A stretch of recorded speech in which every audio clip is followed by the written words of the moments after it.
ભરૂચના ઝઘડિયા તાલુકામાં વીજ સમસ્યાને લઈ કાયમી સમસ્યાને દૂર કરવા માટે કરવામાં આવી માંગ।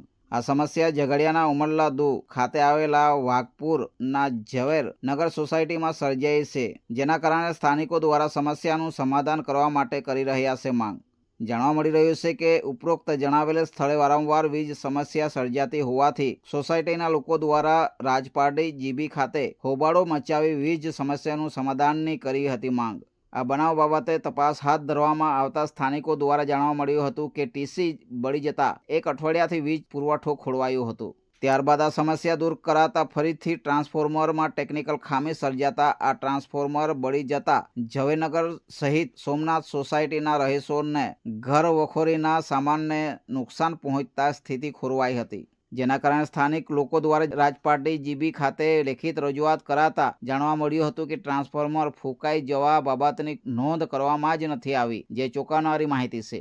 જેના કારણે સ્થાનિક સોસાયટીના લોકોમાં ભારે રોષ ભભૂકી ઉઠતા જીબીના જવાબદાર અધિકારીઓની ગંભીર બેદરકારીનો ઉકેલ લાવી કાયમી ઉકેલ લાવવા કરવામાં આવી હતી માંગ। જો આ સમસ્યાનો કાયમી ઉકેલ લાવવામાં નહીં આવશે તો ના છૂટકે ઉચ્ચ અધિકારીઓના સમક્ષ આ ગંભીર મામલો થાળે પાડવા માટેની રજૂઆત કરવાની ઉચ્ચારવામાં આવી હતી ચીમકી।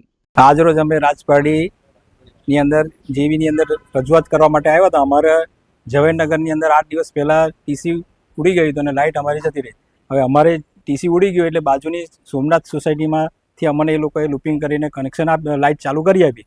ત્યારબાદ અમે આ દિન સુધી એને કોઈ બીજો ટીસી અમારું ઉતારી ગયા મૂકી ગયા ન હતા।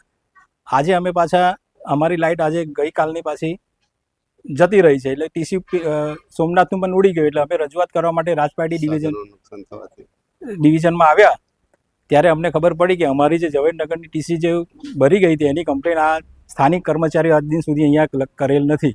અને ગઈકાલની અમારી જ્યારે અમારી સોસાયટીમાં લાઇટ જતી રહી તેનાથી અમારે ઇલેક્ટ્રિક સાધનોને પણ ઘણું નુકસાન થયું અને અમારે એની રજૂઆત કરવા માટે આજે આવવું પડ્યું। ત્યારે આજે ખબર પડી કે અમારે સોસાયટીની જે ટીસી છે એની એ લોકોએ કમ્પ્લેન લખાઈ જ ન હતી અને બાજુની સોસાયટીમાંથી અમને કનેક્શન આપ્યું પણ તે પણ ટીસી આજે ફૂંકાઈ ગઈ। તો અમે આ 2 દિવસથી હેરાન થયા અને અમારે ઇલેક્ટ્રિક સાધનો પણ નુકસાન થયું। તો એના માટે અમે આજ રોજ રાજપારડી ડિવિઝનમાં રજૂઆત કરવા માટે આવ્યા। તો અમારે સાહેબ તરફથી આશ્વાસન આપવામાં આવ્યું છે કે સાંજ સુધીમાં તમારી લાઇટ થઈ જશે અને તમારું ટીસી પણ ટૂંક સમયની અંદર મૂકી દઈશું।